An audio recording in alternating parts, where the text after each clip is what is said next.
Good afternoon, friends. My name is Matt Mayberry. I'm the Executive Director of the New Hampshire Home Builders Association. This is another great installment of our Tuesday Talk. It's where we bring our member businesses together with other members of the New Hampshire Home Builders, and we learn how to do business with each other, but also how to learn from each other. And today's guest is a great guy. He lives in the amazing, fantastic town of Dover, because that's also where I live. We see each other in the Hannaford parking lot. His name is Brad Solomon. He is the co-founder of SC Digital and also co-owner and also partner of Loud Canvas Media. He is truly an expert in the art of electronic communication.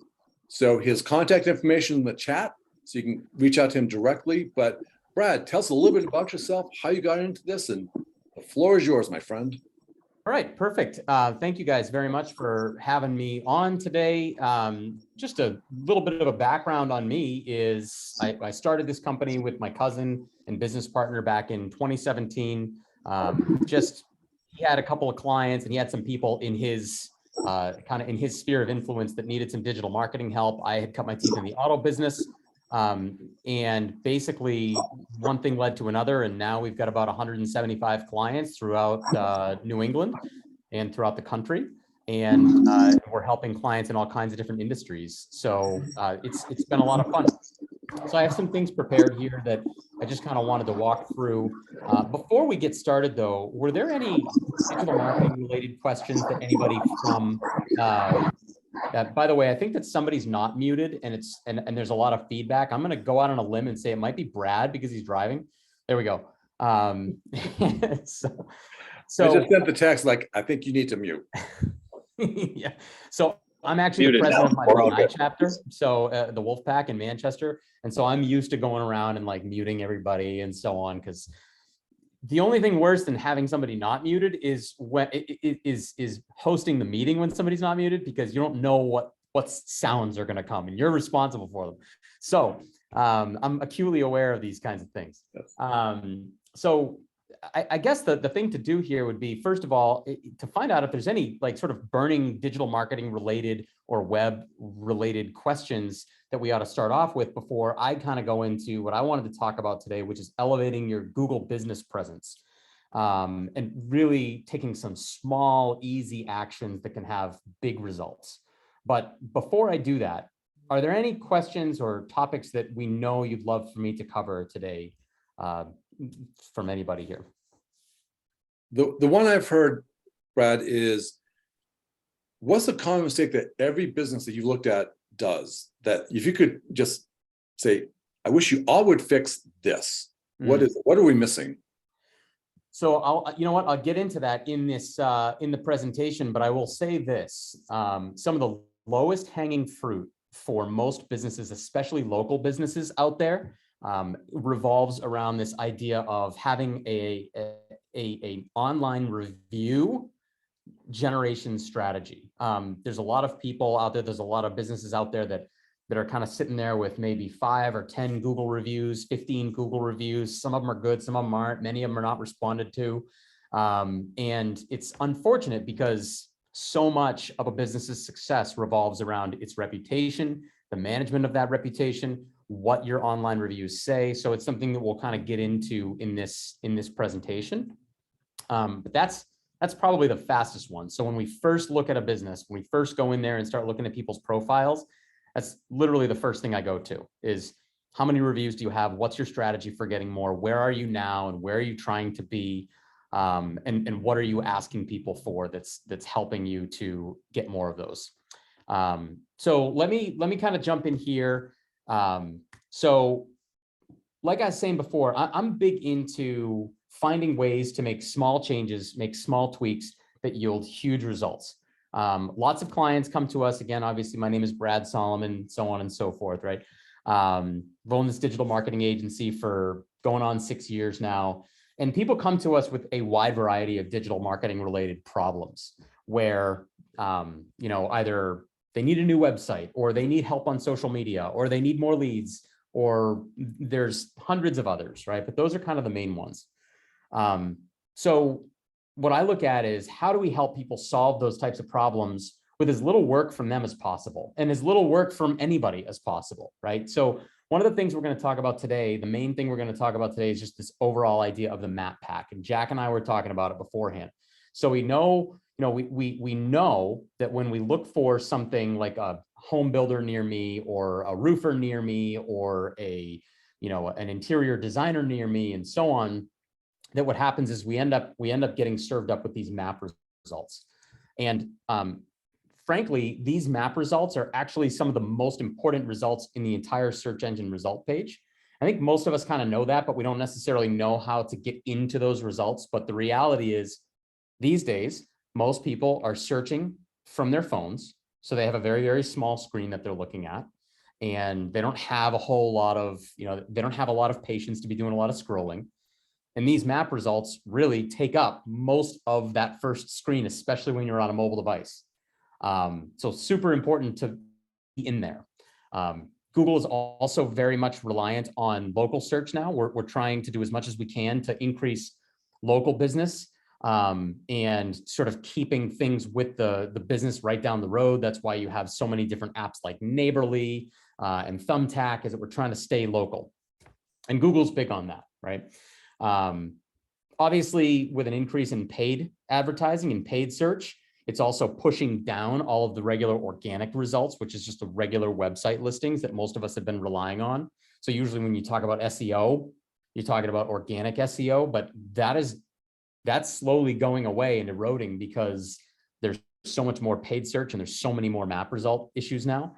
So we really got to be worried about that. And then obviously there's an increased reliance in the public on customer reviews. And those are all things that are found in those map results. So what we really care the most about is making sure that we take care of that profile. The reality is most people feel that anything they need to know about your business, they can get right in this one little square, this little rectangle. They can get the reviews on you. They can get your phone number, your website address. Yes, the directions to your business, any of the products and services that you offer, it's all right here. But the problem is what we find is that this property is often neglected. People are spending a lot of time building their websites and so on, and that's all well and good. And that's great for us, right? Because we build websites, but people really need to be taking care of this property. And we do that for people too, because it is so prominent. Only 3 listings on the homepage, right? So we want to try to be number 1. We definitely want to at least be in those top 3 listings. Preferably, we want to try to be the first one to actually show up. So first of all, before I move on, I don't want to just talk the whole time, right? So any questions from anybody before I kind of get to some strategies that we can implement to make sure that we show up more prominently in those map results? Jack, Matt, anybody have any questions before I move on, or are you good? Nope. Okay, awesome. So first things first, one thing that we actually see quite a bit is that people don't even necessarily claim their profile, right?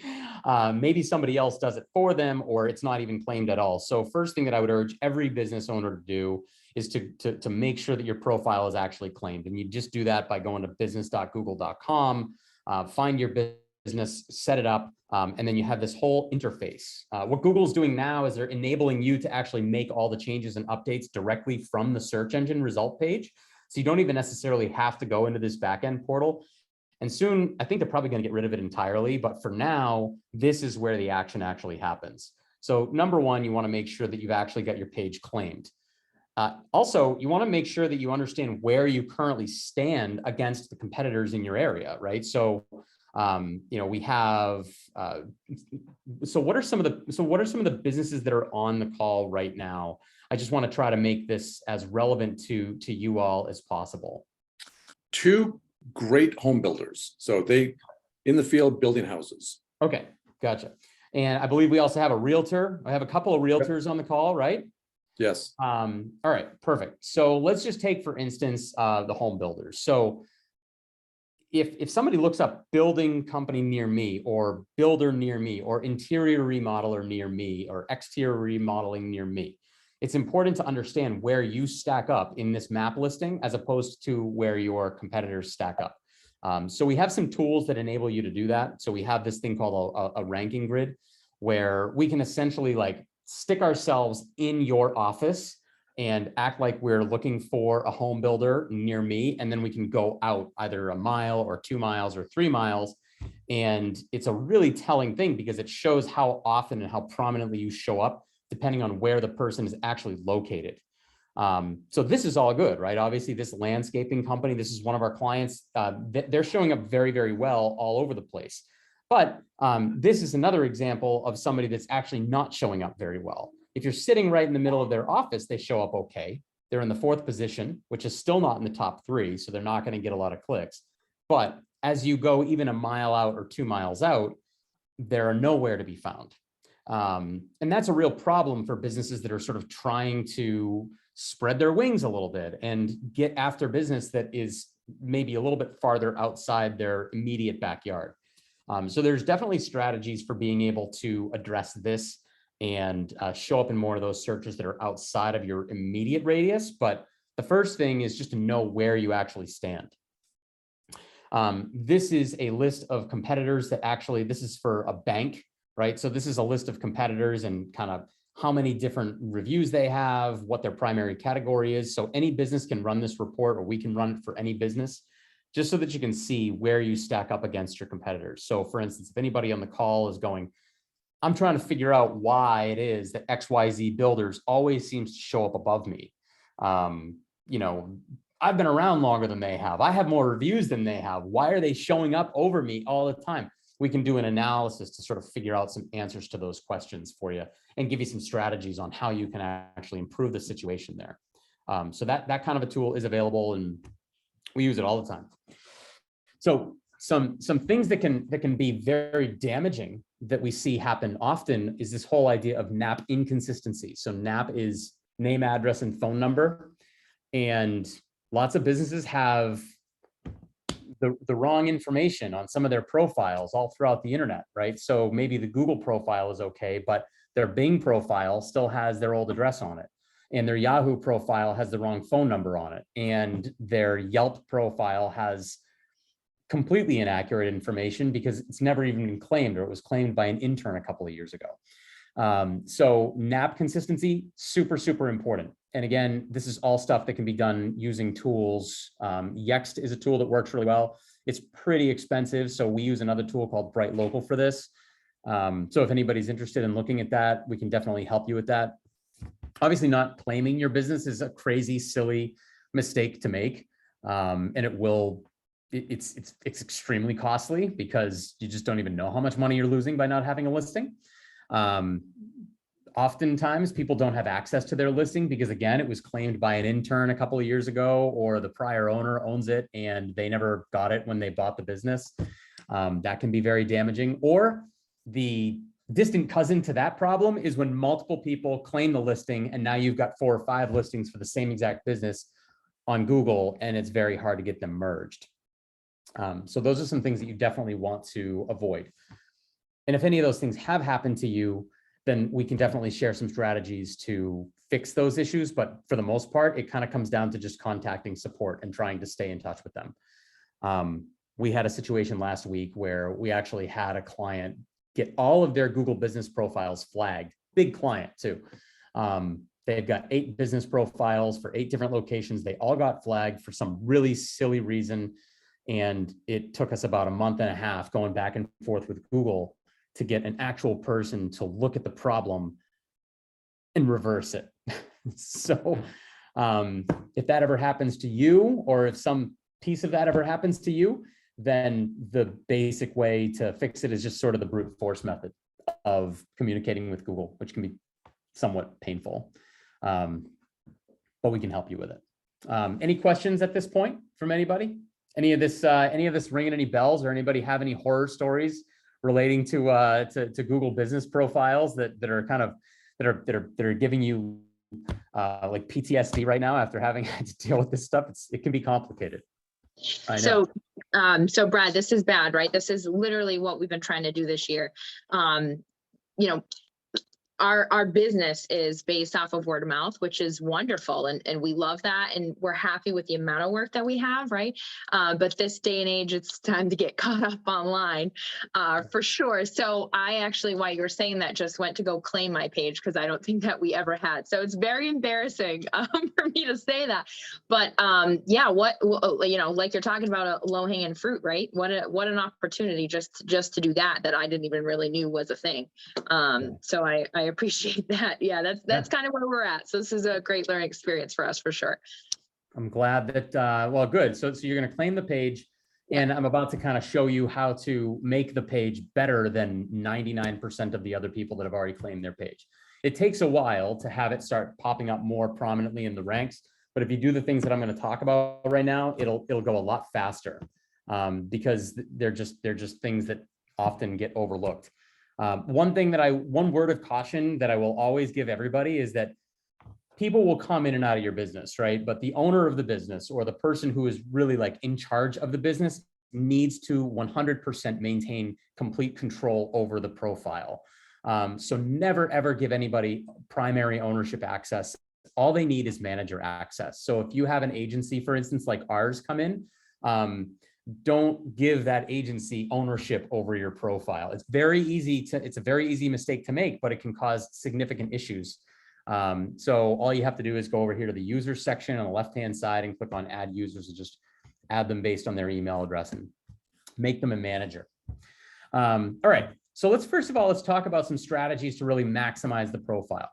Number one, the thing that gets missed most often is pretty much the easiest one, which is just filling out the information section correctly and using every single character that you're given.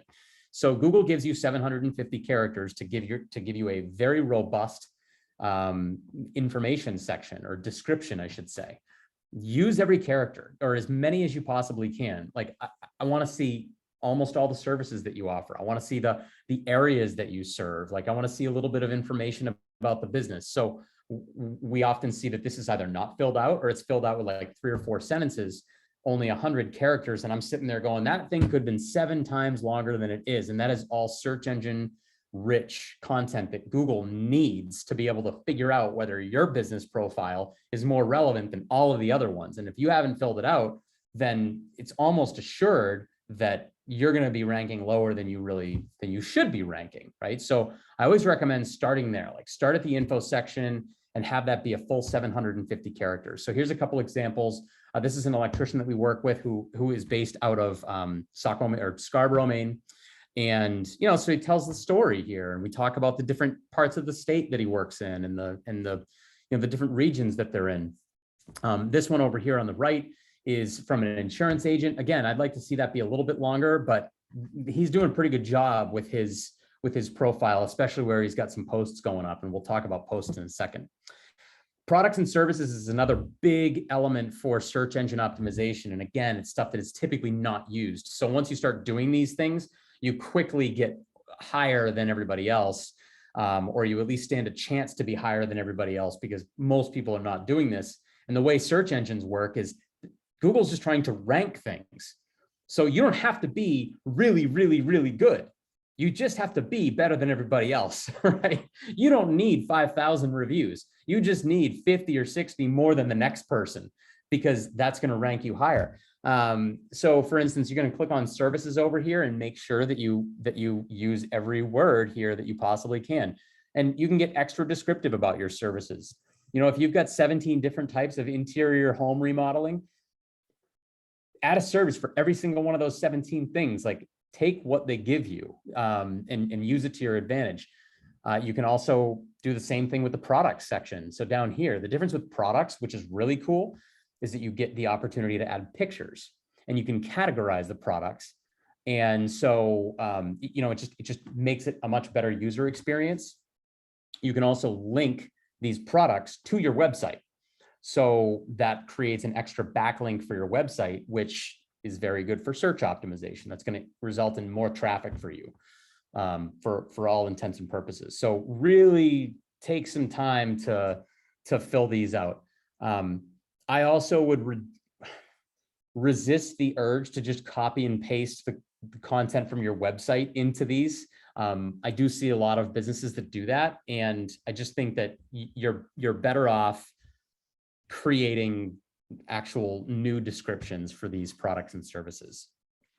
I think that somewhere in the Google algorithm, they're probably going to give you points for doing that. They really want to see that you're using their tools to the fullest extent, and that you're respecting their platform by creating new content for it. Pictures. Obviously, pictures are the thing that everybody cares the most about, right? So you can see here, you've got metrics on how many times all of these pictures are actually viewed.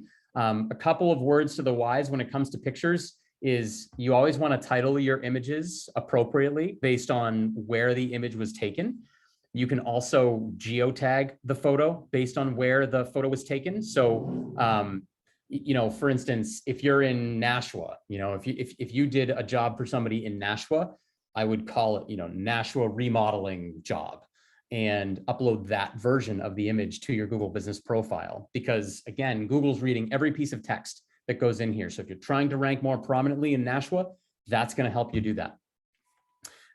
User-generated content, user-generated photos are more valuable than the business-generated photos. So over here on the left side, you can see just a general number of times that all these photos are viewed and so on. But on the right, I've got it classified by customer. And you can see that a lot of these customer-generated photos are actually generated, are getting more views.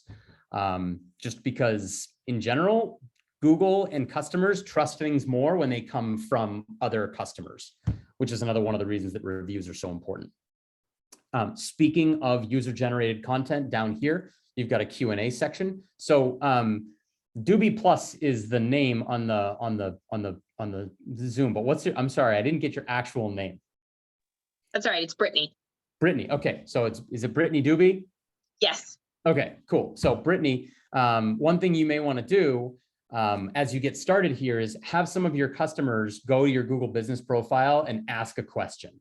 Ask some of those burning questions that a lot of customers have, and then answer them from the Google business profile, because that is all very rich search engine content that people really love. Customers really love to read those questions.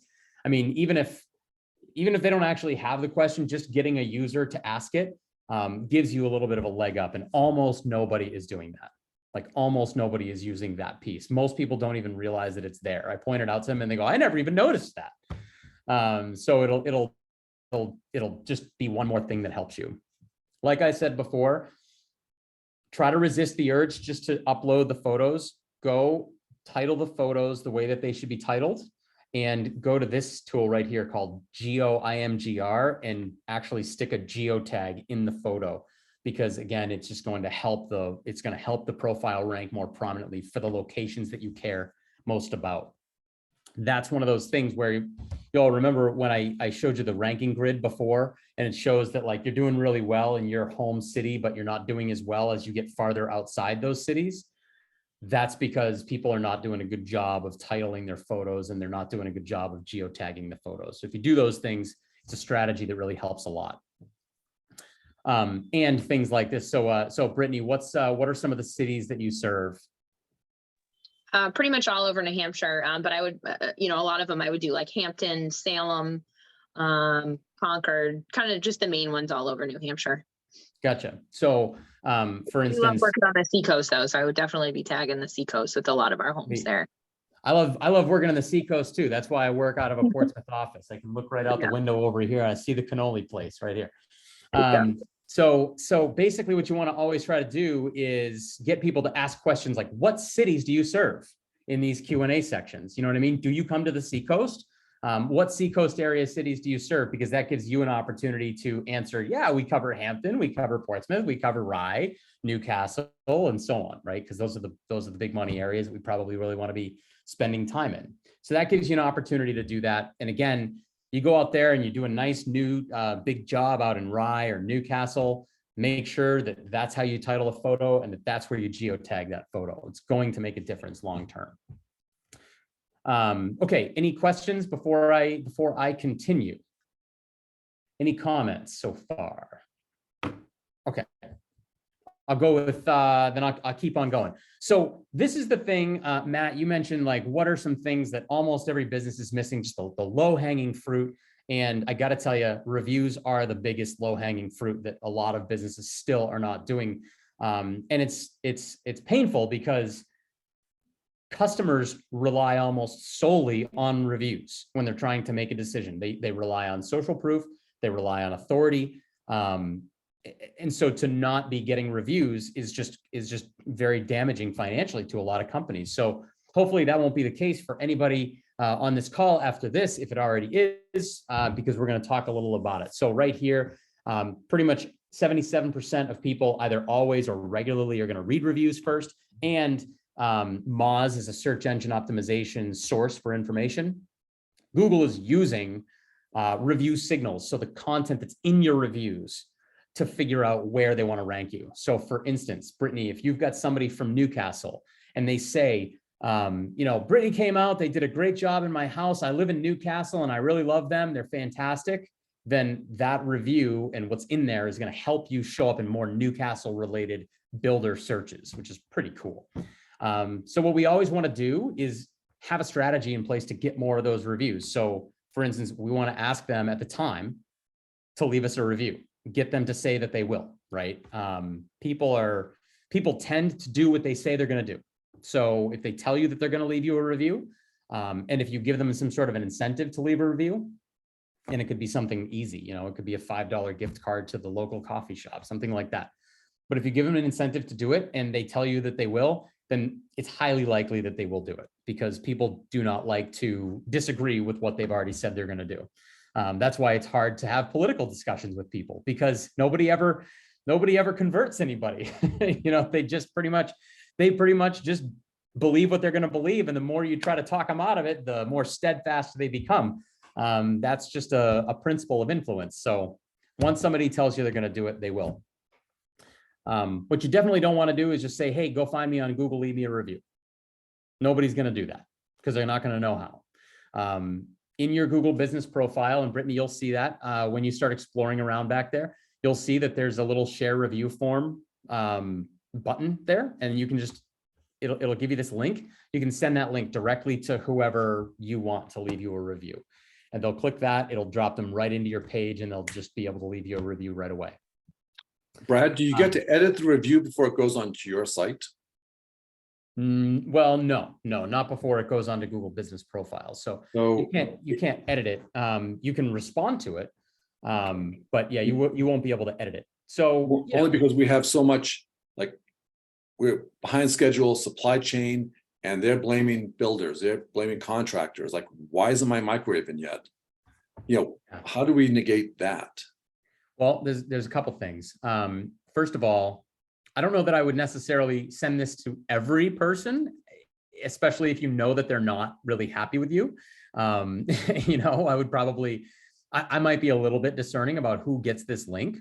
But that said, I don't think there's a real problem with sending it to somebody that you just completed a job for, and yeah, the microwave is still waiting. If they're still pretty much a happy customer and they understand that it's not your fault that you're dealing with that, maybe they leave you a 4 out of 5, but if you then respond by saying, hey, I'm so sorry that we weren't able to get that microwave to you on time, as you know, supply chain issues, but I promise you, as soon as that microwave is in, I'm going to hand deliver it to your house with a big old bow on it, because I understand how important it is for you to have that microwave.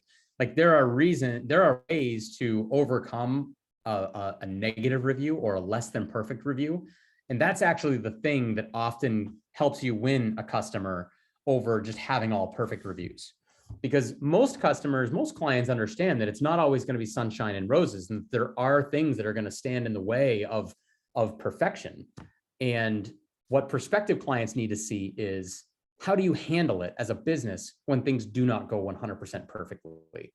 And those are the kinds of things that really help to grow the company. So, I think that you should be a little bit careful about who gets this. You're not going to send this customer who hates you, right? Because of something that's completely out of your control. But you definitely want to send it to the people that are going to sing your praises, because that's going to help you find more of those kinds of customers for sure. Now, I will say this. Oh, yeah, go ahead. No, quick okay. question, kind of to Matt's point, and you might touch on this later, so you can tell me to hold my question. But so I see you could obviously respond, right? But what happens if, say you have, I don't know, maybe one of my guys in a Doobie Plus truck cut someone off and they don't know anything about my company, right? But they leave a bad review. How do you mitigate that? When Um, it's a customer, it's just kind of, someone random, or maybe an accidental. They thought it was a different business. How does that get mitigated? Well, a different business is one thing. So a different business is something that you often can have Google remove. So if you get a review and you know that it's not for you, and you're able to prove to Google that this is not a legitimate review, this person does not know us, we do not know this person, we've never done business with them before, then many times Google will remove that review. We had a situation with a hotel that we do business with up in northern New Hampshire, and this hotel emphasizes ATV riding and snowmobile riding. And they had a couple of people come up and rent a room for for ATV weekend or whatever it is up there in Gorham. And these people were just making serious ruckus up there, and they had to get kicked out. And so the owner kicked them out of the hotel, and the guy goes home, and 19 of his friends write a terrible review about this hotel, because basically he was trying to put this hotel owner out of business. We were able to get Google to remove a lot of those reviews, because we could show, like, this is pack mentality. Lots of these people did not even stay here. It's just this person going home and doing this. To your first question, though, about when a driver cuts somebody off, obviously the first thing is, the first thing is you tell your drivers, my drivers, right? Yeah, tell your drivers, like, listen, we don't want people giving us bad reviews, so you got to be careful of how you drive. But if somebody is mad and they give you a 1-star review because they get cut off at a light, I would respond by saying, we're so sorry, that does not comply with our safety measures. We're so sorry that happened. We're very glad that nobody was hurt. And the driver has been spoken to and is going through training or something like that. Basically, you have to acknowledge it, and you have to take personal responsibility for it if you have something like that happen. Because what you never want to have happen is and I see this all the time, like, as a business owner, you don't want to be combative about it. You don't want to say, well, that's our best driver, so I don't know how they could have possibly made a mistake. What if they don't write? What if they don't write anything? And it's they just give you a 1-star review, right? And then they don't write anything, right?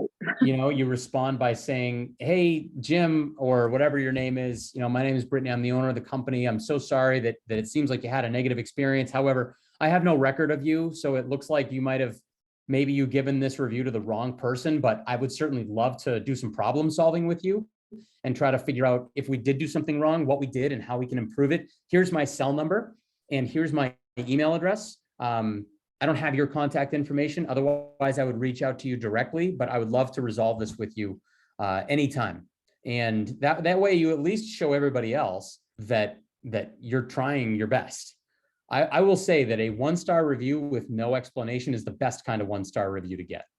What you don't want is the 1-star review where the person literally goes line by line about all the things that you did wrong and all the balls that you dropped and so on, and like is descriptive about it. Those are the worst kinds, but they can still be overcome by having a great response and by making sure that you have 100 really good ones. Because if you have a lot of really good ones, and then you get that one person that just has a terrible experience and is going to shout from the rooftops about it, then it doesn't make as big of an impact, right? So, matter of fact, it almost helps in a lot of ways, because people are typically going to go to the worst review that you have on your profile. And so it's actually good if you only have a couple of them and your responses are very robust. I think it's the most important thing is to get in front of it by having a strategy in place to really pack your profile full of as many good ones as you can possibly get. And then just have a way to respond. By the way, if you don't want to give your cell phone number in the review response, which often like raises eyebrows with people, it's okay. But I do think that if you can have a phone number that looks like a legitimate phone number for you, it sends the right message to the next person. Like putting an 800 number in there is not going to send a great message to the next person. The next person needs to see that the owner or somebody with influence is taking real precaution here and is really owning this thing. That's just going to help you going forward. There's a lot of techniques that Brad uses to, or encourages customers to use Yeah. to generate reviews.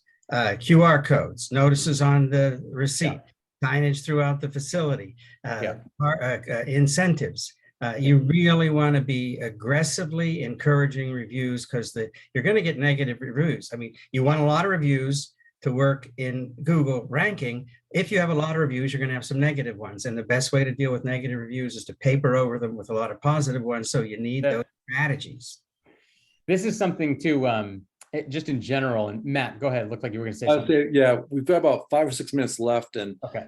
so Brad's contact information in the chat room. He's going to be on our television show. He's going to come to our podcast for longer. But Brad, the one question that we all have is this super expensive? Do we have to go get a third mortgage to work with you folks? No, well, I mean, I don't think so. I suppose it just depends on how you want to, I don't know, you want to pay with a mortgage right now with rates being what they are. But I don't think you would need to. So for instance, we do Google Business Profile, ongoing optimization, reputation management, search engine optimization. We've got, we have packages that start at $500 a month, right? So it's not based on what most of the businesses in the Home Builders Association have as an average customer value, right? You get a customer that works with you because they read your reviews. That can be worth a lot of money, right? So what we charge in order to set you up for those kinds of things and get you more of those customers is really is not even a fraction, right? And that's one of the reasons that we love working with people in this organization, because your average order value being so high, these are the types of things that have massive returns, big disproportionate return on investment, and they don't take very long to implement. And because we do it so much, we just sort of know what to do. So it's not like we're reinventing the wheel. Like when we're doing reputation management, this stuff that you see right here on your page, we're going to give you a script pretty much to ask your best clients, like tell them to put the location in the review, tell them to talk about the service that you provided to them and the exact person that they worked with, so that you can share it at your next sales meeting and really give that person a pat on the back publicly. So those are the kinds of things that we just know work over time. And like, for instance, this is our Google business page, and I know we got to go, but like, if you look at this on the left, if you look up SEO agency Portsmouth, it actually pulls out one of our reviews, for instance, that it mentions SEO. And then if you make the same search, it says online marketing Portsmouth, Google is grabbing one that talks about online marketing and so on. That's the reason that we always say it's a great idea to sort of coach people on what they put in their review, because it will matter for the searches that you actually appear in. So yeah, I hope that this is helpful. Obviously, it's been about 45 minutes and I could go on about this stuff for forever, but if you want to talk more, then let's definitely grab some time. I'll put my calendar link in here as well. So, and for anybody I've seen, that wants to have some time. Brad is the leader in this. He's at SC Digital. He is amazing. He's helping the home builders. He's helping our web pages and helping us. So that's why I wanted to bring him to you folks. So reach out to him, learn more, do more. And because we all can see that the storm clouds are on the horizon. We all know what's coming, and prepare your businesses now, because we're going to take a hit. And Brad Solomon, I want to thank you so much for joining us today on Tuesday Talk. We're definitely going to have you back again to cover other stuff. But folks, thank you for your time. Perfect. Thank you so much, and have a good day. You too. Thank you so much. Thank you.